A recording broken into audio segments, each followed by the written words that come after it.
오늘도 주님의 은혜 가운데 평안하시기 바라겠습니다. 오늘 말씀은 베드로후서 1장 7절 말씀입니다. 경건의 형제 우애를, 형제 우애의 사랑을 더하라. 아멘. 오늘 말씀도 계속해서 신의 성품에 대한 말씀입니다.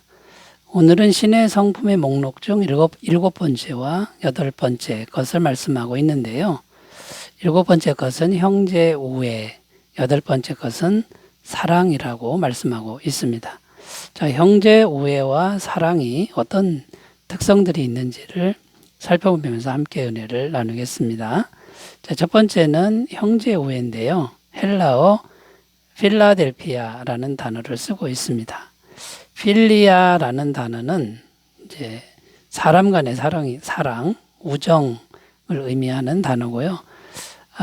아가페와는 다른 인간적인 사랑을 의미하는 거죠. 아델포스는 이제 형제라는 뜻인데 1차적으로는 혈육 간의 형제를 의미하고 있습니다.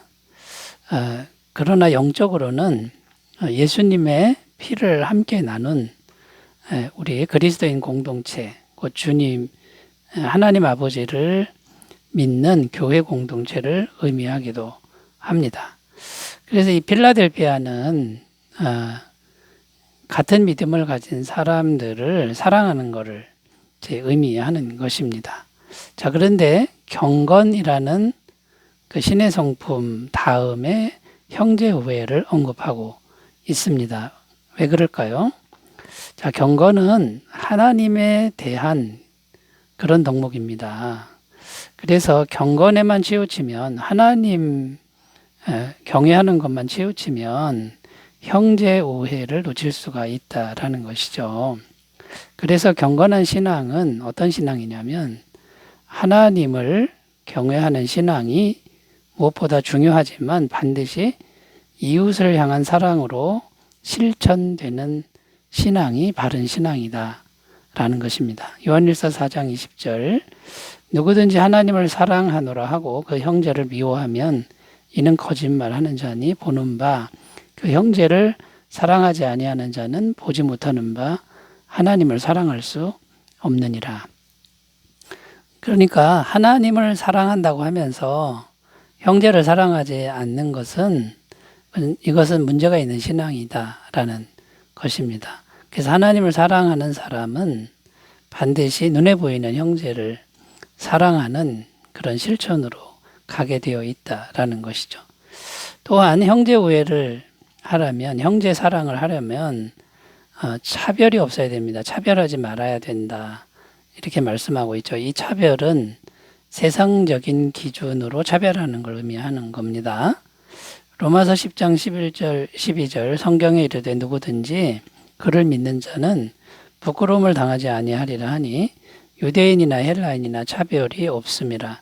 한 분이신 주께서 모든 사람의 주가 되사 그를 부르는 모든 사람에게 부요하시도다.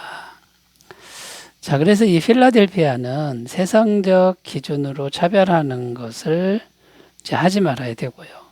오직 예수님을 믿으면 다 같은 형제로 받아주는 이것이 아주 중요하다라는 겁니다. 자, 그렇다면 형제의 사랑, 필라델피아를 어떻게 구체적으로 실천하는 것일까요?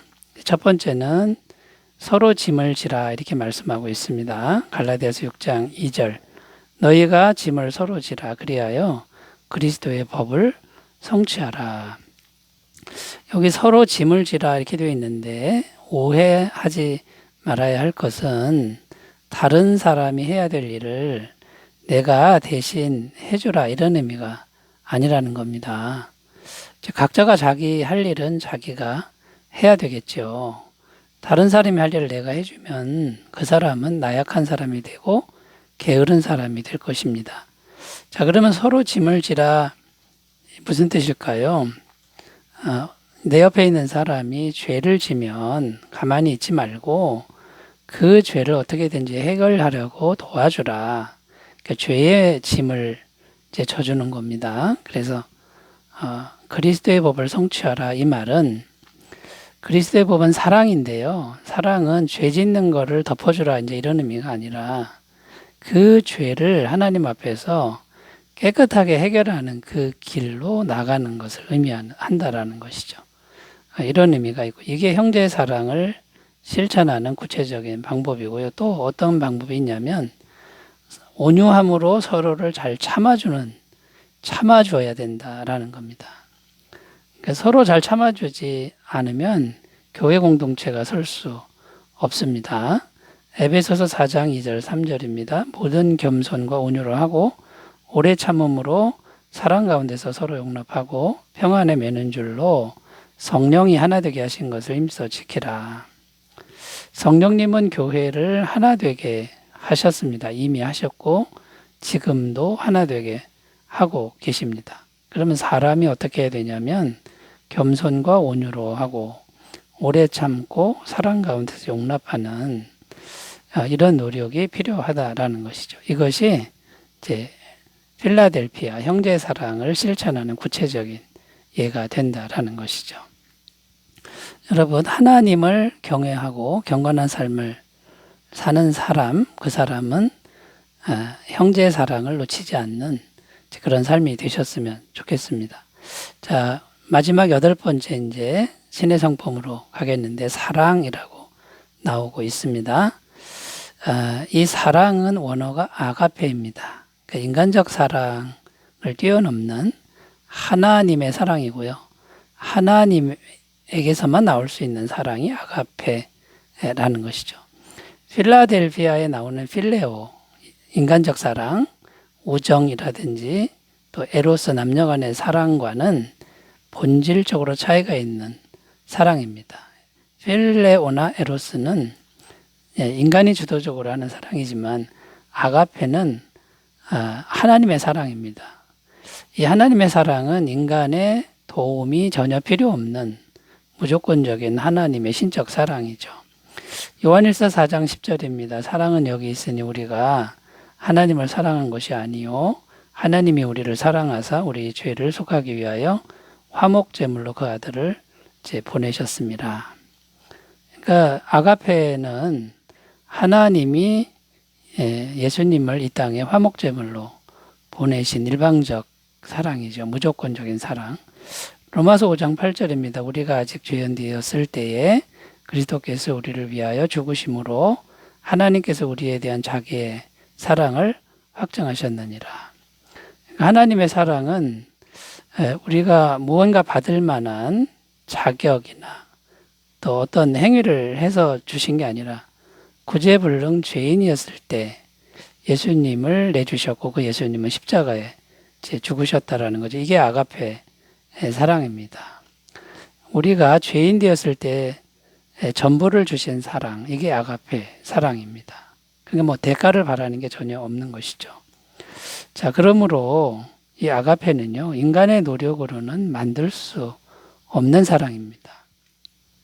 그럼 이 아가페는 우리에게 어떻게 전해지는 겁니까?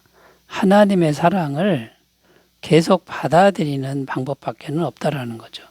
인간의 노력으로 안 되고 사랑하려고 한다고 해서 되는 게 아니라 하나님의 완전한 사랑을 마음에 계속 받아들이는 방법 외에는 없습니다. 이 마음에 받아들이는 것을 믿음이라고 표현을 하는 거죠.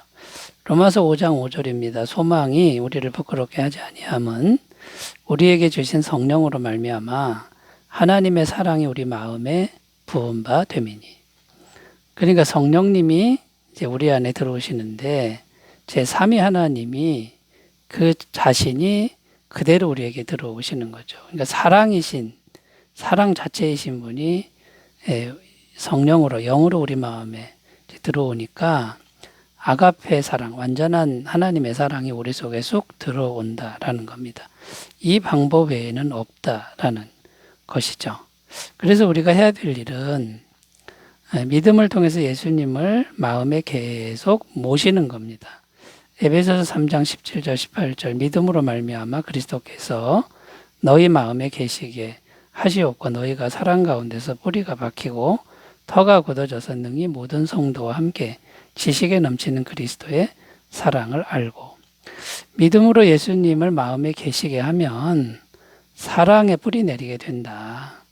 이제 이런 말씀이 됩니다. 자, 그러면 예수님을 마음에 받아들이는 방법은 예수님의 아가페 사랑을 계속 묵상하는 것이다. 이 묵상이 굉장히 중요하다라는 거죠. 히브리서 12장 2절 믿음의 주요 또 온전하게 하시는 이인 예수를 바라보자. 그는 그 앞에 있는 기쁨을 위하여 십자가를 참으사 부끄러움을 개의치 아니하시더니 하나님 보좌 우편에 앉으셨느니라. 예수님 십자가 달리신 예수님을 계속 바라보면서 묵상하는 길 외에는 없다라는 겁니다. 자, 이렇게 되면 시간이 갈수록 이 아가페 사랑이 우리 안에 충만하게 되고 이 아가페 사랑이 모든 것을 이기게 한다, 승리케 한다라는 마음에 확신이 생긴다라는 것입니다. 로마서 8장 38절 39절 내가 확신하노니 사망이나 생명이나 천사들이나 권세자들이나 현재일이나 장래일이나 능력이나 높음이나 기쁨이나 다른 어떤 피조물이라도 우리를 우리 주 그리스도 예수 안에 있는 하나님의 사랑에서 끊을 수 없으리라. 자, 이런 확신이 우리 안에 생기게 된다라는 것입니다. 이 확신이 우리 모두에게 있기를 바라겠습니다. 자, 이제 세 번째로 가보겠습니다. 지금 8가지 신의 성품의 목록을 살펴봤는데요. 결론적으로 이제 어떤 의미가 있는지 살펴보는데 결론적으로 아가페 사랑을 계속 묵상하는 것, 받아들이는 것, 이것이 신의 성품을 아름답게 맺어가는 그런 아주 중요한 요소라는 거예요. 그게 시작점이라는 것이죠. 자, 묵상하면 아가페 사랑이 마음에 계속 들어오는데 이 아가페 사랑을 계속 묵상을 통해서 받아들이면 다른 7가지 성품들이 이제 가능해진다라는 겁니다. 여러분, 믿음이라는 게 뭡니까? 믿음은 아가페 사랑의 예수님을 마음에 영접하는 것이죠. 그러니까 아가페 사랑을 받아들이는 게 믿음이죠. 덕이 뭡니까? 덕은 경건한 도덕이라고 말씀드렸죠. 참된 도덕은, 도덕적 삶은 아가페 사랑을 실천하는 게 최고의 도덕이 된다라는 것이죠. 지식은 아는 걸 많이 알아서 교만해지는 게 아니라 사랑과 함께하는 지식이라고 그랬죠.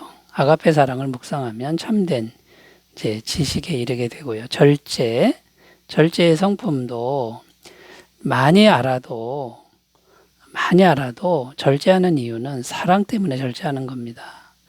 연약한 사람들을 사랑하려고 하다 보니까 절제가 되는 거죠. 이 아가페 사랑을 묵상하면 절제의 성품도 맺어진다라는 거고요. 인내, 오래 참는 거죠. 중간에 포기하고 싶어도 아가페 사랑을 묵상하면 인내할 수 있는 힘이 생기고 형제 우애, 형제 사랑. 자, 혈육을 뛰어넘는 사랑은 아가페 사랑으로 가능하다라는 것입니다.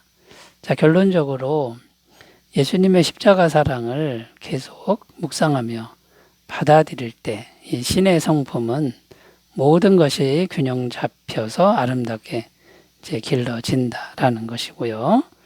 그 구체적인 방법은 쉬지 않고 기도하면서 하나님께 교제하는 훈련이 이제 중요하다라는 겁니다.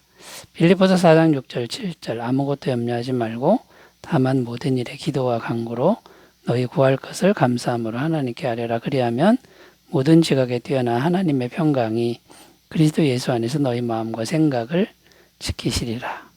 항상 주님과 교제하시는 복된 삶이 되시기 바라겠습니다. 기도합니다. 하나님 아버지, 아가페 사랑이 우리 안에 충만하게 하여 주옵소서. 예수님의 이름으로 기도드립니다. 아멘. 은혜 충만하시기 바라겠습니다. 감사합니다.